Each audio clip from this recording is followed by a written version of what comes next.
Assalamualaikum warahmatullahi wabarakatuh. Halo, sahabat cerita Ainun. Apa kabar hari ini? Semoga kalian semua selalu dalam lindungan Allah, sehat, bahagia, dan dimudahkan segala urusannya. Ya, amin. Selamat datang kembali di cerita Ainun, tempat di mana kisah-kisah penuh rasa dan rahasia mengalir menyentuh hati. Kalau kamu lebih memilih ibumu, kembalikan semua yang sudah kuberikan selama kita menikah, ucap sang suami dengan dingin. Nadia terdiam. Air matanya jatuh. Tak pernah ia menyangka, cinta bisa berubah menjadi perhitungan. Nah, penasaran kan seperti apa kelanjutan kisahnya? Yuk, simak cerita lengkapnya sampai akhir ya. Dan jangan lupa untuk like, komen, dan subscribe channel Cerita Ainun, supaya kamu nggak ketinggalan kisah-kisah menarik lainnya. Aktifkan juga lonceng notifikasinya biar jadi yang pertama dengerin cerita terbaru dari kami. Langsung aja, kita mulai ceritanya. Matahari baru saja naik dari balik perbukitan di timur kota, menyinari deretan rumah mungil yang berdiri berimpitan di sebuah perumahan sederhana di pinggiran Jakarta. Cahaya keemasan itu menyusup malu-malu melalui celah tirai, menyapa wajah Nadia yang masih terlelap di pelukan waktu pagi. Jam di dinding berdetak tenang, dan dari dapur terdengar suara gemericik air dari teko yang sedang mendidih. Aroma kopi hitam perlahan memenuhi ruangan, berpadu dengan wangi sabun cuci piring dan kayu lemari yang mulai tua. Nadia membuka mata perlahan. Sejenak ia lupa di mana dirinya berada. Tapi saat menoleh dan melihat Arman yang berdiri di dapur kecil mereka, memakai kaos putih dan celana pendek, dengan rambut yang sedikit berantakan dan senyum mengembang di wajahnya, semua kembali jelas. Ini rumah mereka. Rumah kecil yang mereka beli dengan tabungan bertahun-tahun, tempat segala rencana dan mimpi sedang ditata. Aku buat kopi ya. Gula 1 sendok kayak biasa, kata Arman. Suaranya pelan tapi hangat. Nadia hanya mengangguk sambil mengusap mata. Ia menyandarkan tubuh ke kepala ranjang, memandangi suaminya dengan rasa yang sulit dijelaskan. Campuran syukur, cinta, dan haru yang sering datang begitu saja di pagi-pagi seperti ini. Mereka telah menikah 3 bulan lalu, dalam sebuah pernikahan sederhana yang jauh dari mewah, tapi sangat berkesan. Hari itu masih terekam jelas di benaknya. Mereka berdiri di bawah tenda putih yang dihias bunga-bunga melati dan mawar yang dirangkai seadanya. Nadia mengenakan kebaya krem warisan ibunya, sementara Arman tampak gagah dalam jas pinjaman milik sepupunya. Semua orang tersenyum hari itu bahagia karena akhirnya 2 sahabat lama yang saling mencintai itu menyatu dalam ikatan suci. Pertemuan mereka bukan kisah cinta yang dramatis. Tak ada kejadian luar biasa, tak ada jatuh cinta pada pandangan pertama. Mereka bertemu sebagai mahasiswa baru di jurusan Pendidikan Bahasa Indonesia, duduk di barisan tengah kelas, sama-sama suka membaca, dan sama-sama pemalu. Awalnya hanya sekadar menyapa, lalu menjadi teman diskusi tugas, lalu teman minum kopi selepas kuliah, dan lambat laun tanpa sadar menjadi bagian penting dari hidup satu sama lain. Arman adalah pria yang tenang, tidak banyak bicara, tapi selalu tahu kapan harus mendengarkan. Nadia, sebaliknya, ceria dan ekspresif, selalu penuh ide, dan mudah tertawa. Ketika akhirnya Arman menyatakan perasaan di suatu sore yang gerimis, di bawah pohon flamboyan dekat taman kampus, Nadia tidak langsung menjawab. Ia hanya menunduk, tersenyum, dan berkata, "Aku juga nggak tahu kapan aku mulai suka kamu, tapi rasanya seperti pulang." Hubungan mereka tidak pernah penuh dengan drama atau cemburu buta. Mereka melewati masa-masa sulit setelah lulus kuliah, mencari pekerjaan, berpindah kontrakan, menabung sedikit demi sedikit. Nadia mulai mengajar di SD negeri kecil, sedangkan Arman diterima sebagai staf administrasi di sebuah perusahaan logistik. Hidup mereka bukan cerita penuh warna-warni, tapi justru disitulah letak keindahannya, kesederhanaan yang mereka nikmati bersama. Kini, setiap pagi di rumah kecil itu adalah pengingat bahwa cinta mereka dibangun bukan dari janji-janji muluk, tapi dari kenyataan yang mereka hadapi bersama. Nadia duduk di meja makan sambil menyeruput kopi, memperhatikan Arman yang sibuk mengoleskan margarin ke roti tawar. Kita udah punya gaji, rumah, dan cicilan. Tinggal anak aja nih, goda Nadia sambil tersenyum jahil. Arman pura-pura terbatuk. Baru 3 bulan nikah, Bu Guru. Pelan-pelan, ya, cicilan rumah masih panjang. Nadia tertawa kecil. Tawa yang ringan, tanpa beban. Mereka belum merencanakan anak dalam waktu dekat, tapi pikiran tentang masa depan bersama selalu membuat hati Nadia hangat. Ia tahu Arman ingin menjadi ayah suatu hari nanti. Dan ia sendiri tak sabar melihat suaminya menggendong bayi mungil dengan kikuk. Setelah sarapan, mereka berdua bersiap. Nadia mengenakan seragam guru berwarna biru langit dan mengikat rambutnya menjadi sanggul sederhana. Arman mengambil tas kerja dan memastikan semua lampu sudah dimatikan sebelum mereka keluar rumah. Mereka berjalan bersama ke jalan besar, lalu berpisah di pertigaan. Nadia naik angkot menuju sekolah. Arman menunggu ojek online yang biasa menjemputnya. Sebelum berpisah, Arman menggenggam tangan istrinya sebentar, lalu mengecup keningnya.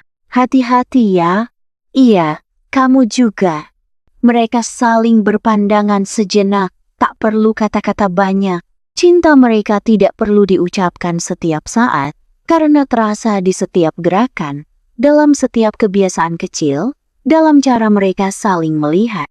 Hari itu, seperti hari-hari sebelumnya, berjalan biasa saja. Tapi di balik kebiasaan itu, ada satu hal yang berbeda. Ada rasa yang semakin tumbuh, semakin mengakar. Seolah semesta perlahan menenun takdir mereka satu helai demi satu. Dan meskipun mereka belum tahu, kelak akan ada badai besar yang mengguncang semuanya. Pagi itu adalah bukti bahwa cinta sejati memang tumbuh dari hal-hal paling sederhana. Pagi itu adalah awal yang indah dan seperti semua awal yang baik, ia terlalu manis untuk dilupakan. Hari itu langit mendung, seperti ikut menyimpan duka yang belum diucapkan. Hujan belum turun, tapi udara lembab dan berat, seolah menahan sesuatu di balik awan kelabu. Di ruang guru yang biasanya riuh dengan suara tawa dan obrolan, Nadia duduk diam menatap layar ponselnya. Matanya terpaku pada pesan singkat dari adiknya. Kak, ibu batuknya makin parah, tadi sempat sesak napas, mending pulang deh. Nadia menggigit bibir bawahnya. Ia menarik napas panjang dan berdiri. Jam masih menunjukkan pukul 11 siang. Ia tahu masih ada 2 kelas lagi yang harus ia ajar, tapi firasat di hatinya tak bisa diabaikan. Dengan cepat, ia menemui kepala sekolah, meminta izin pulang lebih awal. Kepala sekolah menatapnya dengan iba dan berkata pelan, "Pulanglah, Ned, keluarga lebih penting, nanti kelasmu saya bantu handle." Tanpa sempat berganti baju, Nadia langsung menuju terminal kecil di dekat sekolah dan naik angkot menuju rumah ibunya yang terletak di kota sebelah. Di sepanjang perjalanan, pikirannya melayang ke masa kecil saat ibunya masih sehat dan kuat, membangunkannya untuk sekolah, memasakkan nasi goreng dengan telur mata sapi, menemaninya belajar hingga larut malam. Saat tiba di rumah ibunya, suasana sepi. Ia membuka pintu dengan kunci duplikat yang selalu ia simpan di tas. Di dalam, ia melihat sang ibu berbaring di kursi rotan ruang tamu, tubuhnya diselimuti sarung, dan wajahnya pucat. "Ibu," bisik Nadia sambil mendekat. Ibu membuka mata perlahan, lalu tersenyum lemah. "Nadia, kamu pulang?" Nadia menggenggam tangan ibunya. Kulitnya terasa lebih dingin dari biasanya. "Ibu kenapa nggak bilang dari kemarin kalau batuknya makin parah?" Tanya Nadia lembut tapi menahan amarah. "Namanya juga batuk, Nak." Ibu pikir biasa aja, paling masuk angin. Suara ibunya terdengar serak, dan setelah itu ia terbatuk lama, dada naik turun dengan napas yang tertahan. Nadia langsung panik. Ia mengambil jaket, sandal, dan tas ibunya. "Kita ke rumah sakit sekarang. Gak bisa nunggu lagi." Meski sempat menolak karena merasa tubuhnya masih bisa ditahan, akhirnya sang ibu mengalah melihat tekad Nadia. Di rumah sakit, setelah berbagai pemeriksaan dan röntgen dada, dokter memanggil Nadia masuk ke ruang konsultasi. Bu Nadia, kami sudah melihat hasil röntgen dan CT scan-nya. Ada massa cukup besar di paru-paru kanan ibu Anda. Kami perlu biopsi untuk memastikannya. Tapi dari gejalanya dan hasil sementara, kemungkinan besar ini kanker paru-paru stadium lanjut. Dunia Nadia runtuh saat itu juga. Suara dokter mendadak jauh dan bergema, seperti ada dinding kaca tebal yang memisahkannya dari kenyataan. Ia hanya bisa mengangguk pelan, berusaha menahan air mata yang mulai menggenang. Malam harinya, Nadia duduk di tepi ranjang rumah sakit tempat ibunya terbaring. Matanya sembab dan tangannya terus menggenggam tangan ibunya yang kurus. Arman tiba 1 jam kemudian. Dengan wajah cemas dan nafas tersengal karena terburu-buru dari tempat kerja. Sayang, gimana ibu? Tanya Arman sambil memeluk bahu istrinya. Nadia tak langsung menjawab. Ia hanya menyandarkan kepala ke dada suaminya. Dan di sanalah akhirnya ia menangis. Dokternya bilang, kanker, men, stadium lanjut, aku takut. Arman memeluknya erat, tak berkata apa-apa. Ia tahu tak ada kalimat yang bisa menghapus ketakutan itu. Yang bisa ia lakukan hanya menjadi tempat Nadia bersandar. Kita hadapi bareng ya. Aku bakal temenin kamu ngelewatin ini. Kita kuat, bisiknya sambil mengusap punggung Nadia perlahan. Sejak hari itu, hidup Nadia berubah. Ia mulai bolak-balik antara sekolah dan rumah ibunya. Setiap pulang mengajar, ia langsung menuju rumah sakit atau rumah ibunya. Beberapa malam ia bahkan menginap di sana, menemaninya saat harus menjalani kemoterapi pertama. Tubuh ibunya mulai melemah, rambutnya mulai rontok, nafasnya pendek-pendek. Tapi yang paling membuat hati Nadia remuk adalah tetap melihat senyum ibunya meski dalam rasa sakit. Maaf ya Ned, jadi nyusahin kamu, kata ibunya suatu malam saat Nadia menyuapi bubur. Jangan bilang gitu Bu, aku anak ibu, ini bukan nyusahin, ini bahagiain, jawab Nadia, sambil mencium kening ibunya yang dingin. Di sisi lain, Arman pun ikut berjuang menyesuaikan diri. Ia mulai sering memasak sendiri, membereskan rumah, bahkan membayar tagihan rumah sakit dengan tabungan mereka. Tapi ia tak pernah mengeluh. Ia tahu Nadia sedang diuji, dan saat itulah ia ingin menjadi suami yang sesungguhnya. Namun di balik semua itu, perlahan-lahan, rasa lelah mulai merayap, waktu bersama mereka semakin sedikit. Makan malam berdua jadi langka, tawa di pagi hari mulai jarang terdengar, bukan karena cinta mereka pudar, tapi karena dunia sedang memberi beban yang belum siap mereka tanggung. Dan tanpa mereka sadari, ujian ini bukan hanya tentang penyakit, tapi tentang kekuatan mereka untuk bertahan sebagai satu. Malam turun pelan-pelan, menyelimuti perumahan kecil itu dengan keheningan yang menusuk.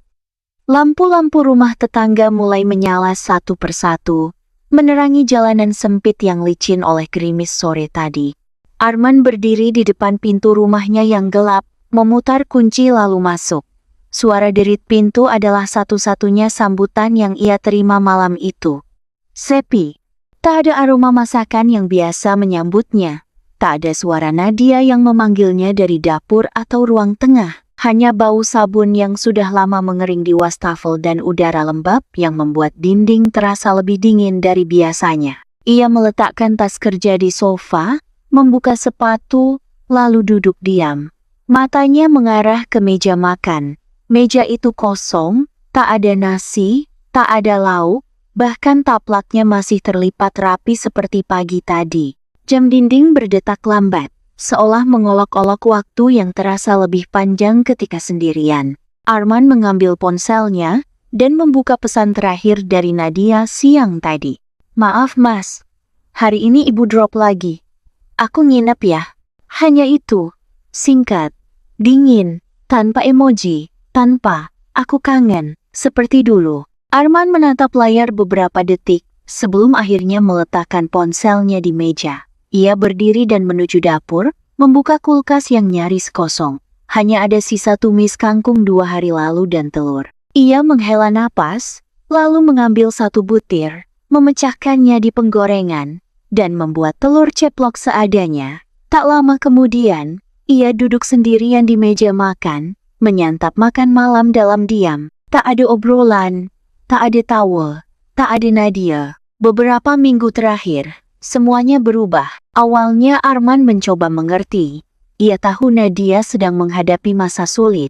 Ia juga mencintai ibu mertuanya, dan ia tahu jika ia berada di posisi Nadia, ia pun akan melakukan hal yang sama. Tapi lama-lama, kesepian itu tumbuh perlahan seperti tetes air yang menembus atap dan terus menetes ke satu titik, hingga kayu lapuk tanpa disadari. Hubungan mereka kini seperti berjalan di dua jalur yang berbeda.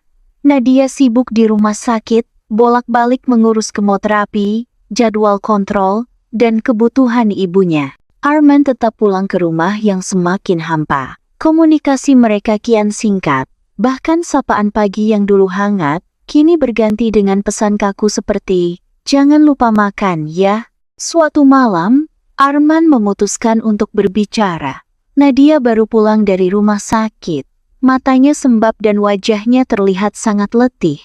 Tapi Arman sudah terlalu lama memendam. "Nat," panggil Arman pelan saat istrinya duduk di tepi ranjang, membuka jilbab dan menyandarkan kepala ke dinding. Nadia menoleh. "Iya mas, kamu masih ingat rasanya pulang ke rumah nggak?" Nadia terdiam. Matanya menatap Arman, mencoba menebak arah pembicaraan. "Aku tahu kamu lagi berjuang, Net. Aku ngerti, tapi akhir-akhir ini rasanya kamu nggak ada di sini. Bahkan waktu kamu pulang pun, badan kamu ada, tapi pikiran kamu nggak." Suara Arman serak. "Aku pulang tiap malam, rumah kosong, makan sendirian. Nggak tahu harus cerita ke siapa. Aku kangen kamu, Nat, tapi aku juga takut ngomong ini, takut dibilang egois." Nadia menunduk. Ada rasa bersalah yang langsung menggelayut di dadanya. "Maaf, Mas," bisiknya. "Aku nggak bermaksud ninggalin kamu. Aku cuma bingung." Ibu makin lemah. Dokter bilang, mungkin waktunya nggak lama lagi. Aku takut nyesel kalau nggak nemenin dia di sisa waktu ini. "Aku tahu," potong Arman pelan. "Tapi kalau kamu terus seperti ini, aku yang merasa ditinggal. Aku juga butuh kamu, Nat. Butuh ngobrol. Butuh didengar. Kita ini rumah tangga. Kita harus tetap satu meskipun dunia lagi berantakan." Nadia menggenggam tangan Arman. "Aku sayang kamu, Mas. Tapi aku juga nggak tahu harus bagi diri aku kemana-mana." Mereka saling menatap. Sunyi. Tak ada solusi malam itu. Hanya dua hati yang sama-sama lelah, sama-sama mencintai, tapi mulai kehilangan arah di tengah gelombang ujian. Beberapa hari kemudian, Arman mulai pulang lebih malam. Kadang ia memilih lembur, kadang duduk berjam-jam di kafe dekat kantor, hanya untuk menghindari pulang ke rumah kosong. Nadia pun mulai merasa jarak itu tumbuh. Komunikasi mereka semakin jarang, bahkan rutinitas pagi bersama perlahan menghilang. Cinta mereka belum mati, tapi seperti api yang tak dijaga, nyalanya mulai mengecil. Dan badai yang lebih besar belum datang. Jam dinding menunjukkan pukul 10 malam. Hujan deras turun di luar, membentur atap seng rumah tetangga, dan membuat jendela bergetar pelan. Di dalam rumah, suasana lebih mencekam dari suara petir di kejauhan. Nadia baru saja tiba, wajahnya pucat, pakaian masih basah kuyup, dan matanya sembab. Ia habis menemani ibunya yang kembali drop malam ini demam tinggi dan muntah hebat setelah kemoterapi. Ia pulang dengan tubuh dan hati yang remuk, berharap rumah bisa menjadi tempat ia menumpahkan semua lelahnya. Namun saat membuka pintu, ia disambut keheningan yang berbeda. Arman duduk di sofa, tangan bersedekap, rahang mengeras. Televisi menyala, tapi tak ada suara. Hanya sorot mata suaminya yang menyala terang, menahan sesuatu yang sudah terlalu lama ia pendam. Nadia meletakkan tasnya perlahan. "Mas, aku minta maaf. Aku tahu pulangnya telat lagi. Tadi ibu, potong Arman cepat. Selalu tadi ibu, selalu." Nadia menatapnya bingung. "Maksud mas apa?" Arman berdiri. Suaranya meninggi. Aku suamimu, Nat. Tapi aku merasa kamu lebih peduli pada ibumu daripada padaku. Kata-kata itu menggema di seluruh ruangan. Dada Nadia terasa ditusuk dari dalam. Ia terpaku. Tak percaya suaminya mengatakan itu. Aku tahu kamu sayang ibu. Aku juga sayang sama beliau. Tapi kamu bahkan gak lihat aku lagi, Nat. Aku pulang. Rumah kosong. Gak ada kabar. Gak ada perhatian. Bahkan malam ini, kamu bahkan lupa hari apa sekarang. Nadia mengerutkan kening. Mencoba mengingat. Lalu wajahnya berubah. Hari ini, ulang tahun pernikahan kita. Bisiknya. Suara nyaris tak terdengar. Arman mengangguk, matanya berkaca. Iya, 1 tahun. Dan aku ngerayainnya sendirian. Dengan mie instan dan suara hujan. Air mata Nadia jatuh. Ia menutup wajah dengan kedua tangan. Maaf mas. Aku nggak sengaja lupa. Aku cuma terlalu takut kehilangan ibu. Arman menatap istrinya. Wajahnya menegang. Tapi di balik itu ada luka. Luka yang dalam. Dan kamu gak takut kehilangan aku? Tanyanya lirih. Pertanyaan itu menghantam Nadia lebih keras daripada semua teguran yang pernah ia terima. Ia tersungkur duduk di lantai, menangis dalam diam. Bahunya berguncang, dan suara isaknya tertahan oleh kedua telapak tangan. Aku gak tahu harus gimana, Mas. Aku gak mau milih. Aku cuma pengen ngebalas semua yang ibu lakuin buat aku. Dia yang bangunin aku tiap subuh. Dia yang kerja 2 tempat biar aku bisa kuliah. Dia yang peluk aku waktu aku gagal masuk kerja pertama kali. Dia segalanya buat aku. Arman berlutut di depannya. Tangannya gemetar, ingin menyentuh Nadia tapi tak yakin boleh.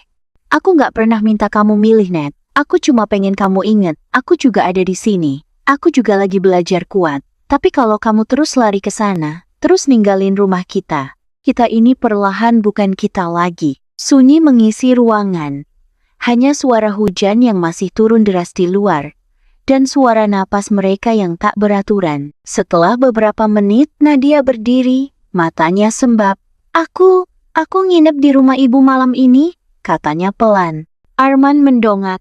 Kamu gak dengar apa yang baru aku bilang? Nadia menatapnya. Matanya penuh luka. Aku dengar. Tapi aku juga takut malam ini jadi malam terakhir aku bisa jagain ibu. Maafin aku, Mas. Ia mengambil tasnya kembali. Lalu melangkah pergi tanpa menoleh. Arman hanya berdiri membisu. Menatap pintu yang menutup perlahan. Dan saat suara kunci berputar, Arman sadari ia baru saja menyakiti orang yang paling ia cintai. Tapi ia juga terlalu lelah untuk menariknya kembali. Malam itu, rumah mereka terasa benar-benar kosong. Untuk pertama kalinya, cinta mereka mulai retak di tempat yang tak terlihat, di hati yang saling menyimpan luka. Langit subuh masih kelabu ketika Nadia membuka mata. Ia tidur di sisi ranjang rumah ibunya, di lantai beralaskan kasur tipis yang terasa keras di punggung. Di atas tempat tidur, sang ibu tidur dengan nafas pendek-pendek, disambung tabung oksigen kecil. Sejak semalam, suhu tubuhnya naik turun, dan Nadia hampir tak bisa tidur karena harus mengganti kompres dingin berkali-kali. Matanya sembab, tubuhnya lelah. Tapi yang paling berat bukan fisik melainkan batin. Ada 2 sisi yang terus menariknya ke arah berbeda. Ia ingin tetap di sini, di sisi ibunya, menunaikan kewajiban dan cinta yang sudah tertanam sejak kecil. Tapi jauh di sana, di rumah kecil yang dulu penuh tawa, Arman kini tidur sendirian, dan mungkin hatinya juga makin menjauh. Nadia memeluk lututnya, bersandar di dinding. Di luar, suara azan subuh mulai berkumandang. Dengan suara pelan, ia berdoa, "Ya Allah, aku tahu Engkau tidak pernah memberi cobaan di luar kemampuan hamba-Mu. Tapi malam-malamku sudah penuh tangis, siang hariku penuh sesak. Tolong kuatkan aku, dan tolong lembutkan hati Arman.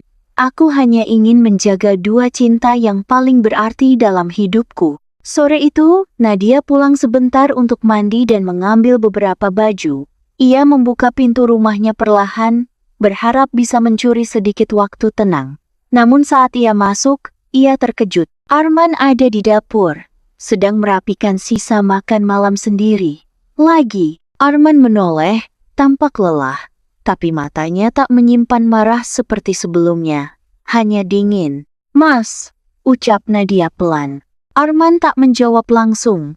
Ia menaruh piring terakhir ke rak dan mengelap tangannya dengan handuk kecil. "Kamu kesini buat apa?" tanyanya datar. "Aku cuma mau ambil baju, mandi sebentar," jawab Nadia. Arman mengangguk. "Oke, Henning." Hanya suara detak jam di dinding dan embusan kipas angin yang berputar malas. Nadia menggigit bibirnya, lalu memberanikan diri bicara. "Mas, aku minta maaf. Aku tahu kamu ngerasa ditinggal. Aku tahu kamu kecewa, tapi aku juga nggak tahu harus jadi apa. Harus jadi istri yang utuh sekaligus anak yang takut kehilangan orang tua." Arman masih berdiri membelakangi Nadia, tapi bahunya sedikit menegang. "Setiap malam aku mikir, apa aku egois? Apa aku salah karena terlalu banyak di rumah ibu? Tapi gimana aku bisa tinggalkan dia, Mas? Dia udah kasih semuanya buat aku." Arman akhirnya bicara. Suaranya pelan, tapi terdengar letih. "Bukan kamu yang salah, Ned. Mungkin aku juga yang terlalu berharap kamu bisa jadi dua orang dalam satu tubuh. Aku sadar sekarang, mungkin aku nggak sekuat itu. Aku juga manusia." Nadia berjalan mendekat, berdiri di belakangnya. "Mas, aku sayang kamu. Sama besarnya aku sayang ibu. Tapi aku janji, setelah ini semua selesai, setelah ibu tenang aku bakal kembali ke kamu sepenuhnya." Arman memutar tubuhnya, menatap mata istrinya. "Kalau masih ada yang bisa kembali, Nat." Kalimat itu menghantam keras, tapi tak ada nada marah di dalamnya, hanya kejujuran. Kejujuran dari seseorang yang mulai kehilangan harapan, tapi masih ingin percaya. Air mata Nadia mengalir lagi. Ia menggenggam tangan suaminya. "Aku mohon, jangan nyerah, Mas. Aku nggak mau kehilangan kamu juga." Arman menarik napas panjang, lalu perlahan memeluk Nadia. Pelukan yang tidak hangat sepenuhnya, tapi cukup untuk membuat Nadia merasa sedikit aman. "Kalau kamu masih bisa bertahan, aku juga akan coba bertahan," bisik Arman. Malam itu, Nadia tidur di rumah mereka. Ia tahu besok harus kembali ke rumah ibunya, tapi malam ini, ia ingin menjadi istri. Menyandarkan kepalanya di bahu Arman, mendengar detak jantung yang dulu membuatnya jatuh cinta. Mereka belum sembuh, tapi setidaknya malam ini, mereka masih bersama. Di dalam hati, Nadia masih terus berdoa, bukan untuk dirinya, tapi agar dua cinta yang ia genggam tidak saling melukai. Hujan turun deras malam itu. Langit seperti ikut menangis, menyembunyikan perasaan-perasaan yang tak sempat terucap. Nadia masuk ke rumah dengan langkah berat. Payung di tangannya basah kuyup, tubuhnya dingin, dan wajahnya letih. Hari ini adalah jadwal kemoterapi keempat ibunya. Dan seperti biasa, Nadia mendampingi dari pagi sampai petang. Ia berharap bisa pulang dan menemukan sejumput kehangatan. Tapi dari langkah pertamanya masuk rumah, ia tahu harapan itu terlalu tinggi. Lampu ruang tamu menyala setengah. Hanya temaram. Aroma masakan yang biasa menyambut kepulangannya tak tercium. Di meja, dua piring makanan sudah dingin. Tak tersentuh. Arman duduk di kursi dengan tubuh bersandar malas. Matanya memandang kosong ke televisi yang menyala tapi suaranya dimatikan. Nadia menggigit bibir. Ia meletakkan payung, menaruh tas, dan membuka jilbab pelan. "Maaf ya, Mas. Aku telat lagi. Ibu tadi sempat muntah terus habis kemo. Berapa kali kamu akan pulang dengan alasan yang sama?" potong Arman tanpa menoleh. Nadia menatapnya, tercekat. "Mas." Arman berdiri, wajahnya tak marah, tapi juga tak hangat. Yang terlihat adalah wajah seseorang yang sudah terlalu lama menahan kecewa. "Aku udah bilang kan, Ned. Aku ngerti kamu sayang sama ibu kamu. Aku juga hormat sama beliau. Tapi ini rumah kita. Kamu istri aku. Kamu bagian dari hidup aku. Tapi sekarang, kamu lebih mirip tamu yang mampir seminggu sekali." Nadia menunduk. Suaranya nyaris pecah. "Aku nggak pernah berniat ninggalin kamu, Mas. Aku nggak mau menyesal suatu hari nanti karena ninggalin ibu saat dia butuh aku. Arman menggeleng, tertawa getir. Dan kamu pikir aku nggak butuh kamu? Sunyi. Aku butuh kamu, Ned. Tapi kamu nggak ada. Bukan cuma fisik kamu, tapi hati kamu juga nggak di sini. Aku pulang kerja, rumah sepi. Aku bangun pagi. Kamu nggak di sampingku, makan sendirian, tidur sendirian. Setiap hari seperti itu. Dan kamu masih berharap aku nggak ngerasa ditinggal. Nadia melangkah pelan, mendekatinya. Aku tahu aku kurang, Mas. Tapi aku nggak punya pilihan. Ibu sakit. Dan aku nggak bisa minta orang lain yang gantiin posisi aku. Arman menatapnya dengan sorot mata yang berubah menjadi dingin. Kalau kamu memang lebih memilih ibumu, kembalikan semua yang sudah kuberikan selama kita menikah. Nadia berhenti, jantungnya terasa seolah berhenti berdetak. Kata-kata itu begitu asing, begitu tajam, begitu kejam. Apa? Suara Nadia gemetar. Arman melanjutkan tanpa ragu.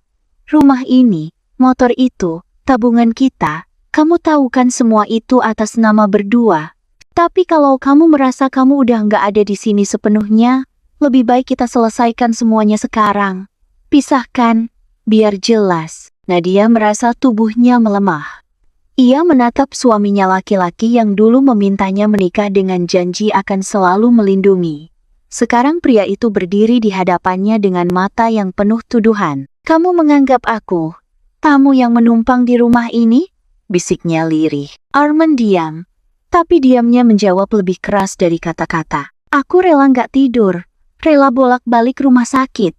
Aku jaga ibu dengan tubuh yang nyaris runtuh.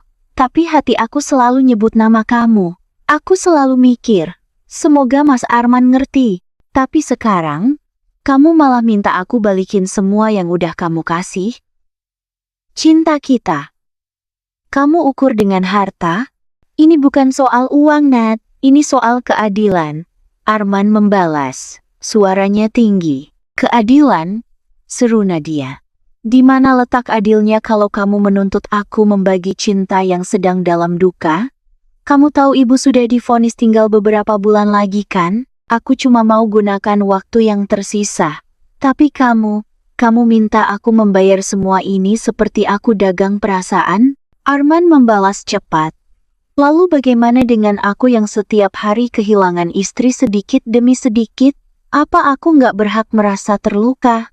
Nadia terdiam. Lalu berjalan pelan ke kamar. Tak lama kemudian ia kembali membawa map kecil.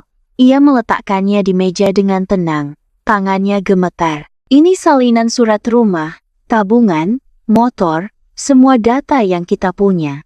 Kalau ini bisa membuat kamu tenang, ambil semua, Mas. Ned, aku nggak. Tapi ingat satu hal. Aku nggak pernah mengukur cinta dengan harta. Aku nggak pernah menyesali menikah dengan kamu.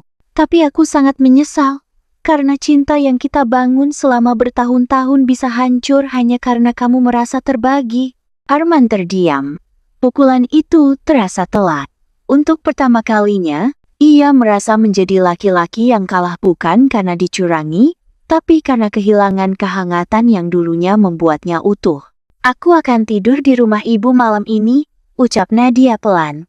Ia mengambil tasnya. Sebelum melangkah keluar, ia berhenti sejenak, lalu menoleh. Cinta nggak pernah minta dibalas dengan angka. Tapi kalau cinta berubah jadi perhitungan, mungkin memang sudah bukan cinta lagi. Pintu tertutup pelan, tapi bunyinya menggema keras di dalam hati. Dan malam itu Arman terduduk sendiri di ruang tamu yang sunyi.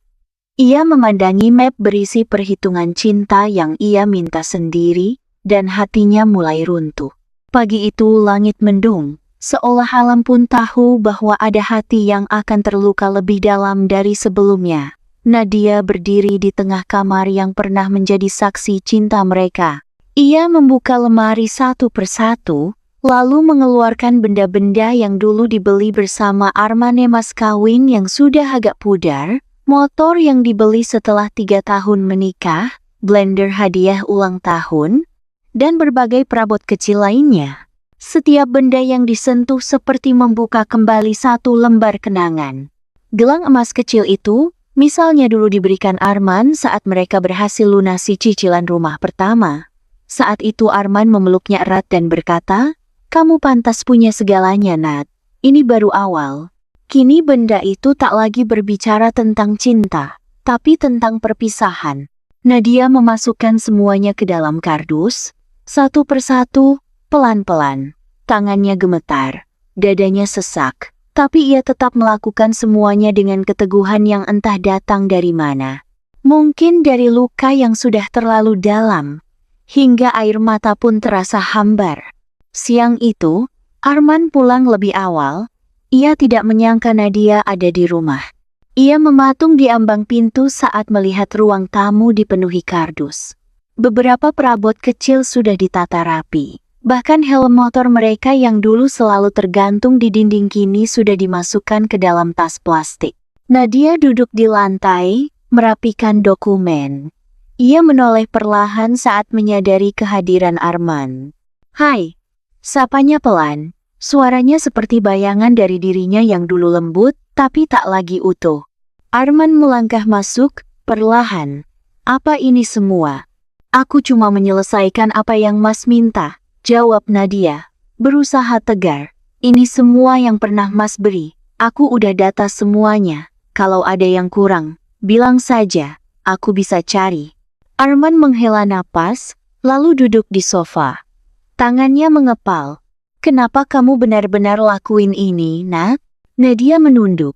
"Karena aku nggak mau terus berada di rumah ini sambil merasa seperti beban. Kalau semua ini bisa jadi jalan keluar buat Mas, aku relakan." "Ini bukan yang aku mau," Arman bergumam. "Tapi ini yang Mas katakan," jawab Nadia. Nadanya mulai gemetar. Dan kata-kata itu nggak bisa ditarik kembali, sama seperti luka yang Mas buat. Arman mengusap wajahnya kasar. "Aku cuma marah. Aku nggak benar-benar mau kamu balikin semuanya. Aku cuma kesal karena kamu nggak pernah benar-benar hadir." "Aku hadir," Nadia membalas cepat. "Setiap hari, setiap malam, hanya mungkin tidak di sini. Tapi jiwaku, hatiku, selalu ada untuk dua orang yang paling aku cintai. Tapi sekarang, satu orang sedang sekarat, dan yang satunya memilih menjauh." Arman menunduk, dadanya sesak, tapi egonya masih terlalu tinggi untuk bicara jujur. Nadia berdiri, mengambil map terakhir, dan menyerahkannya ke Arman. "Ini surat motor. Aku nggak bisa bawa kendaraan sendiri karena ibu juga makin parah. Jadi ambillah." Arman menatap map itu seperti bara. Ia menolak menerimanya, tapi Nadia memaksa. "Ambil Mas, aku mohon, biar ini semua selesai." Akhirnya Arman menerima, tangannya dingin. Map itu begitu ringan, tapi terasa seberat batu di dada. Setelah mengemasi semua, Nadia duduk sejenak di kursi yang dulu jadi tempat favorit mereka minum teh sore. Ia memandangi dinding kosong, lalu berkata lirih, "Kita pernah punya cinta yang kuat, ya?" Arman hanya mampu mengangguk pelan. Nadia tersenyum getir. "Sayang sekali. Cinta itu kalah bukan karena kebencian, tapi karena kita berhenti berusaha memahami." Ia berdiri, mengambil tas, dan melangkah ke pintu. Saat ia hendak membukanya, Arman akhirnya bersuara, "Nat, kamu mau pergi kemana?" Nadia berhenti, tapi tak menoleh. "Ke tempat di mana hatiku nggak ditimbang dengan apa yang bisa aku beri, tapi dengan siapa aku sebenarnya."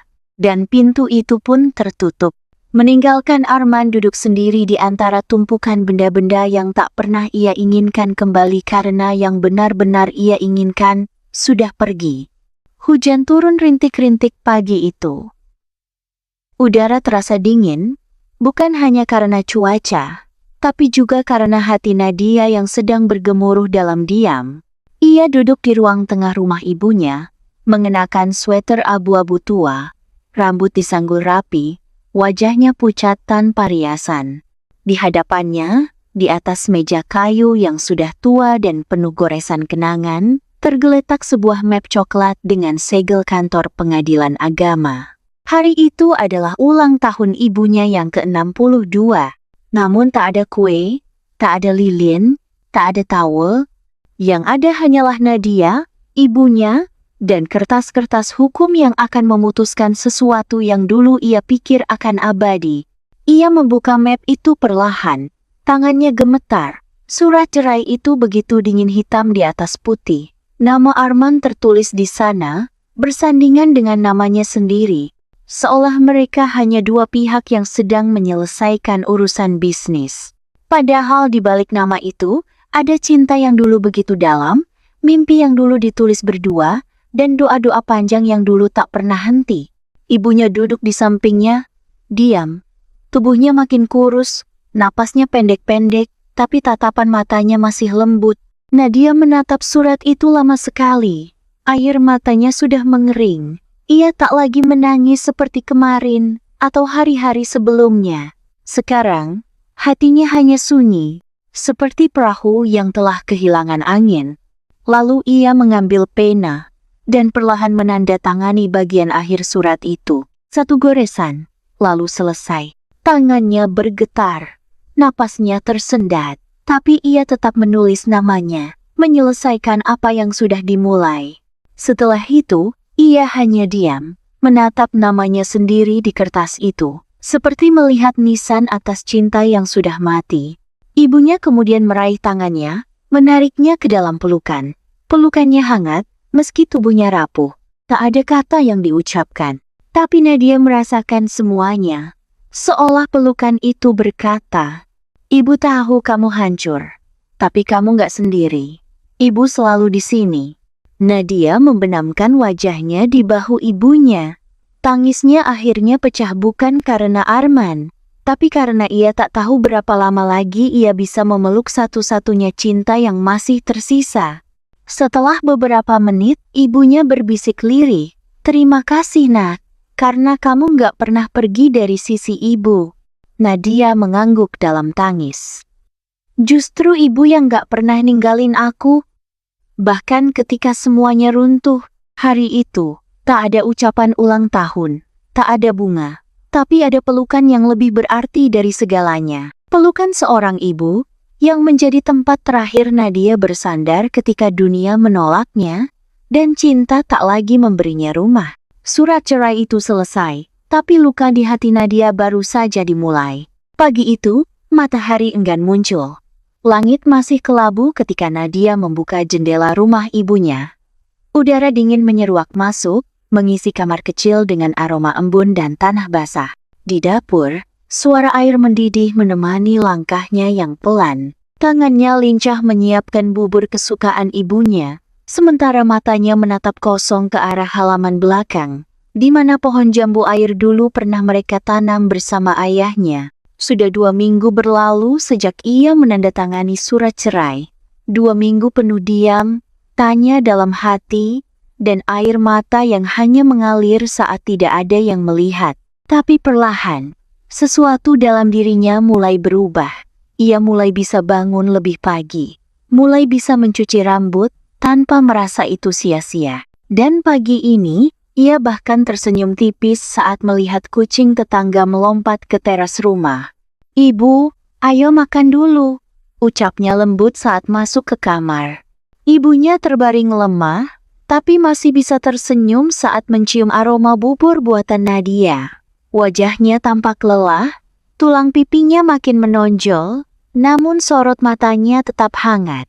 "Wah, anak ibu makin jago masak ya," gumamnya, mencoba duduk dengan bantuan Nadia. "Aku harus jago, Bu. Soalnya sekarang cuma kita berdua." Ibunya menatap Nadia dalam-dalam. "Maaf ya nak, ibu jadi beban.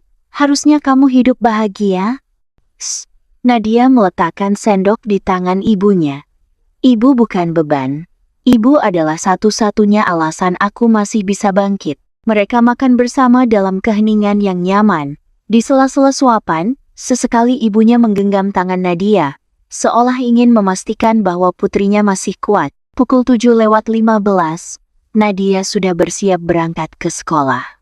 Ia mengenakan kerudung warna lavender yang dulu dibelikan Arman saat ulang tahunnya yang ke-30. Tapi kali ini, ia memakainya bukan sebagai kenangan, melainkan sebagai pernyataan bahwa dirinya tetap utuh meski tak lagi bersama siapa-siapa. Sesampainya di sekolah, deretan anak-anak berseragam putih merah menyambutnya dengan tawa dan keributan yang khas. Salah satu muridnya, Aldi, berlari menghampiri. "Bu Nadia, lihat gambar aku," serunya, menyerahkan secari kertas penuh coretan. "Wah, ini gambar apa, Al?" "Itu saya, Bu. Lagi main sama ibu di taman," katanya bangga. Nadia melihat gambar sederhana itu. Dua orang digambar dengan krayon warna-warni. Satu bertuliskan, "Aku," satu lagi Bu Nadia, di tengah taman penuh bunga dan matahari besar di sudut kertas. Ia tersenyum, dada hangat.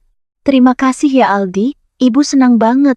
Di kelas, ia mengajar seperti biasa, tapi hari ini, senyumnya lebih tulus, tawa anak-anak lebih hidup. Dan saat bel berbunyi tanda istirahat, beberapa guru menghampirinya di ruang guru. Nat, aku bawa roti sobek kesukaan kamu," kata Butika sambil membuka kotak bekal. "Masih hangat loh." Nadia terkekeh. "Wah, kamu masih inget aja ya?" "Ya, iyalah. Kita semua di sini inget kamu bukan cuma guru yang baik, tapi juga teman yang selalu ngasih semangat. Sekarang giliran kita yang semangatin kamu." Pak Hendra ikut nimbrung sambil menyeruput kopi. "Udah ada kabar dari Arman?" tanyanya hati-hati. Nadia menggeleng pelan. "Enggak, dan aku rasa nggak perlu." Ia menunduk sebentar, lalu mengangkat wajahnya. "Dulu aku pikir dia adalah rumah, tapi ternyata rumah itu bisa pergi. Sekarang, aku sedang belajar membangun rumah di dalam diri sendiri." Semua diam. Lalu Butika memeluknya. "Pelan-pelan aja, Nat. Tapi jangan pernah merasa sendiri." Malam harinya, setelah memandikan ibunya dan menyuapinya makan malam, Nadia duduk di kursi dekat jendela kamar. Di pangkuannya, sebuah buku harian terbuka. Ia menulis perlahan, "Hari ini aku tertawa karena gambar dari seorang anak kecil. Hari ini aku makan roti hangat dari teman yang mengingatku. Hari ini, aku mengajar tanpa merasa kehilangan arah. Luka ini belum sembuh, tapi rasanya tidak lagi berdarah. Mungkin karena aku sudah mulai menyadari, aku masih punya banyak cinta di sekitarku. Dan yang paling penting, aku mulai mencintai diriku lagi." Di kamar sebelah, ibunya sudah tertidur. Nafasnya terdengar berat, tapi tenang. Nadia memandangi langit malam dari balik jendela. Bintang tak terlalu banyak malam itu, tapi satu cahaya di kejauhan cukup untuk membuatnya percaya malam tidak selalu gelap. Ia menutup bukunya, menarik selimut, dan membisikkan doa dalam hati. "Ya Tuhan, biarkan aku kuat, untuk ibu, untuk anak-anak yang menungguku di sekolah, dan untuk diriku sendiri." Malam itu, Nadia tidur dengan dada yang lebih ringan, bukan karena kesedihan hilang, tapi karena dia tahu ia mungkin sendiri, tapi ia tidak pernah benar-benar sepi.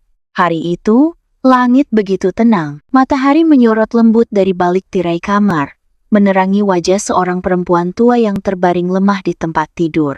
Udara di dalam kamar hangat, meski jam dinding menunjukkan waktu menjelang fajar.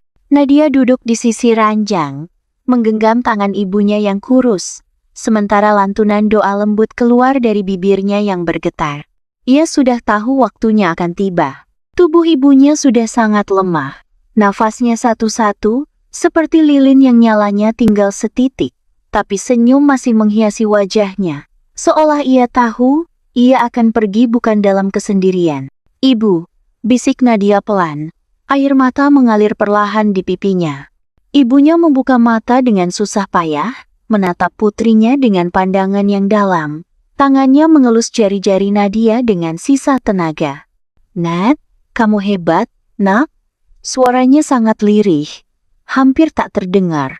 "Jangan bicara, Bu. Istirahat saja," ucap Nadia, menahan isak.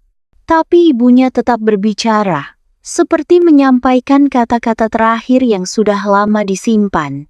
"Kamu udah jadi anak yang baik, jangan sedih." "Ibu tenang, karena kamu kuat." Nadia mencium tangan ibunya, memeluk tubuh rapuh itu ke dalam dekapannya. Aku nggak mau ibu pergi. Ibunya hanya tersenyum, satu senyum kecil, sebelum akhirnya matanya tertutup perlahan. Nafasnya terhenti, pelan, seperti angin yang berhenti bertiup. Dan saat itu juga, Nadia tahu ibunya telah pergi. Tangis pun pecah, namun di tengah tangisnya, ada ketenangan. Ia memeluk tubuh ibunya erat, membiarkan air mata mengalir, tapi tidak meraung, tidak panik, tidak menjerit. Ia hanya menangis. Dengan keikhlasan yang akhirnya tumbuh setelah sekian lama berjuang. 2 hari kemudian, pemakaman berjalan dengan khidmat. Beberapa tetangga hadir, rekan guru, dan bahkan beberapa murid kecil yang datang bersama orang tuanya, membawa bunga kecil dan gambar sederhana bertuliskan, "Kami sayang Bu Nadia dan Nenek." Setelah liang lahat ditutup, Nadia berdiri cukup lama di depan makam. Ia mengelus batu nisan kayu yang masih basah oleh hujan malam tadi. Hatinya berat, tapi tidak kosong. Tiba-tiba, suara lembut terdengar dari belakang. "Bu Nadia?" Ia menoleh. Seorang anak laki-laki, murid kelas 4 bernama Rio, berdiri di sana sambil membawa seikat bunga kertas berwarna ungu. "Ini, buat nenek ibu." Nadia menunduk, mengambil bunga itu. "Terima kasih Rio, nenek pasti senang." Rio menatapnya sebentar, lalu berkata, "Ibu saya bilang, orang yang meninggal itu nggak benar-benar pergi, kalau kita terus ingat dan sayang sama dia." Nadia tersenyum, matanya berkaca-kaca. "Iya Rio, ibu kamu benar." Malam itu, Nadia duduk sendirian di kamar ibunya yang kini kosong. Ia memeluk bantal lama milik ibunya, menatap lemari tua, dan bingkai-bingkai foto yang masih tergantung di dinding. Lalu ia mengambil buku harian yang selalu ia tulis. Di halaman baru, ia menulis, "Ibu pergi dalam pelukanku," dengan senyum yang tak pernah hilang. "Aku menangis, tapi aku tidak hancur, karena aku tahu, aku sudah mencintai ibu dengan seluruh yang kupunya. Aku sudah memilih untuk tetap bersamanya sampai akhir, dan aku tidak menyesal. Kehilangan ini justru membuatku utuh. Ibu adalah kekuatanku. Dan sekarang, ia akan selalu hidup di dalam hatiku." Ia menutup buku itu, menatap keluar jendela, tempat mereka biasa duduk berdua. Langit malam begitu jernih. Ada satu bintang yang bersinar paling terang. Nadia tersenyum kecil dan berbisik, "Terima kasih ibu. Sekarang giliran aku hidup untukku." Pagi itu, mentari masuk dari celah jendela kamar yang kini sudah lebih rapi dan bersih. Dinding-dinding yang dulunya dipenuhi foto-foto lama kini digantikan dengan rak-rak buku. Di sudut ruangan, sebuah meja kerja berdiri sederhana dengan laptop, tumpukan kertas, dan secangkir teh hangat. Nadia duduk di sana, menatap layar dengan mata penuh semangat. Tangannya menari di atas keyboard, menyusun kalimat demi kalimat yang telah lama tertahan di dalam dadanya. Ini adalah hari ke-92 sejak ia mulai menulis buku tentang pengalamannya merawat ibunya. Judulnya sederhana, "Peluk Terakhir Ibu." Setiap bab berisi potongan kehidupan tentang perjuangan, cinta, luka, dan kebangkitan. Ia tidak menulis untuk populer. Ia menulis untuk menyembuhkan. Tapi ternyata, tulisannya menyentuh banyak hati. Beberapa bulan kemudian, di sebuah aula kecil yang dipenuhi kursi lipat dan backdrop bertuliskan, "Seminar Hari Perempuan Nasional, Merawat dengan Cinta." Nadia berdiri di depan puluhan orang, mikrofon di tangannya. Suaranya bergetar ringan, tapi penuh keyakinan. "Saya pernah kehilangan 2 cinta besar sekaligus dalam hidup saya," ucapnya pelan. "Suami saya dan ibu saya." Para peserta diam menyimak, sebagian sudah berkaca-kaca. "Saya sempat berpikir saya hancur, tapi ternyata dari cinta yang hilang, saya justru menemukan cinta yang baru. Cinta pada hidup, cinta pada diri sendiri, dan cinta pada makna merawat." Tepuk tangan bergemuruh. Beberapa orang berdiri. Setelah sesi selesai, banyak peserta mendekat, meminta tanda tangan, berbagi cerita pribadi, dan ada juga yang hanya ingin memeluk. Di luar aula, seorang wanita parubaya menghampirinya dengan mata sembab. Bu Nadia, saya juga baru kehilangan ibu saya 3 bulan lalu. Tapi setelah dengar cerita ibu, saya merasa nggak sendiri lagi. Nadia tersenyum, menggenggam tangan wanita itu erat. Rasa kehilangan itu memang tidak bisa hilang, Bu. Tapi ia bisa berubah jadi kekuatan kalau kita izinkan. Malam itu, di rumahnya yang kini hanya ditemani buku dan kenangan, Nadia membuka surat undangan yang dikirim oleh penerbit besar. Mereka ingin menerbitkan bukunya secara nasional, bahkan menawarinya kontrak untuk menulis buku kedua. Ia membaca surat itu pelan, lalu menatap langit-langit kamar. Dalam hening, ia berkata lirih, "Ibu, aku terus hidup, dan hidupku kini bukan cuma untukku sendiri. Terima kasih karena ibu pernah mengajarkanku arti cinta yang tak pernah habis." Ia menyalakan lilin kecil di sudut altar foto ibunya. Cahaya lembut menyinari bingkai tua itu. Beberapa hari kemudian, saat mengajar di sekolah, Nadia menemukan kejutan kecil di mejanya. Sebuah kartu buatan tangan dengan tulisan sederhana dari murid-muridnya, "Bu Nadia adalah guru, ibu, dan pahlawan kami." Nadia tak bisa menahan senyum. Ia menatap wajah-wajah kecil yang kini jadi bagian dari hidup barunya. Salah satu murid, Syafa, mengangkat tangan dan bertanya polos, "Bu, kenapa sih ibu kuat banget? Kalau aku, mungkin udah nangis tiap hari." Nadia tertawa kecil. "Bu guru juga sering nangis kok, Syafa. Tapi ibu belajar satu hal, meskipun kita sedih, hidup tetap jalan terus. Dan kita harus pilih, mau jalan sambil menyerah, atau jalan sambil tumbuh." Malam harinya, Nadia duduk lagi di depan laptop. Ia membuka dokumen baru. Judul besar ditulisnya dengan mantap, "Hidup Setelah Luka." Ia menatap layar itu sejenak. Kali ini, ia tidak menulis karena ingin melupakan, tapi karena ia tahu banyak hati lain yang juga sedang belajar berdamai, dan ia siap berjalan bersama mereka. Langit sore itu cerah. Di taman kecil samping gedung pertemuan, angin mengayun pelan dedaunan, mengantar bau kopi dari kafe terdekat. Nadia duduk di kursi taman, membuka catatan seminar terakhir yang baru saja selesai. Ia diminta sebagai pembicara utama dalam acara bertema, "Mencintai Diri, Menguatkan Sesama." Setelah bertahun-tahun luka dan pelan-pelan bangkit, kini namanya menjadi inspirasi. Tapi bagi Nadia, ini bukan tentang popularitas. Ia hanya berbagi kisah cinta yang pernah membuatnya patah, dan kini menuntunnya pada pemahaman baru. Cinta sejati tak selalu datang dengan pelukan manis, kadang ia datang lewat kesabaran, kejujuran, dan keberanian untuk memulai lagi. "Nadia, ya?" Sebuah suara membuatnya menoleh. Seorang pria, berkemeja biru langit dan membawa buku tulis di tangan, berdiri di hadapannya. Wajahnya asing, tapi nada suaranya tenang. Pria itu tersenyum, ramah dan hangat. "Saya Reza. Tadi duduk di barisan ketiga. Seminar ibu luar biasa." Nadia tersenyum sopan. "Terima kasih Pak Reza. Senang bisa berbagi. Kalau boleh jujur, saya datang bukan sebagai peserta seminar. Saya kesini awalnya hanya menemani adik saya, tapi ternyata saya yang paling banyak belajar." Nadia tertawa kecil. Sering begitu, hidup suka kasih pelajaran lewat jalan yang gak kita duga. Dari obrolan ringan itu, percakapan berlanjut. Reza adalah seorang editor buku dari penerbit independen. Ia tertarik dengan tulisan Nadia, bahkan sudah membaca 2 bukunya.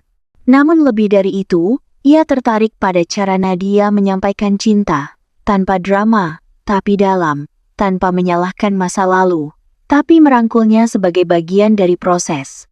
Nadia dan Reza berteman baik. Mereka sering berdiskusi soal buku, saling kirim kutipan puisi, dan kadang bertukar kabar lewat pesan singkat yang sederhana.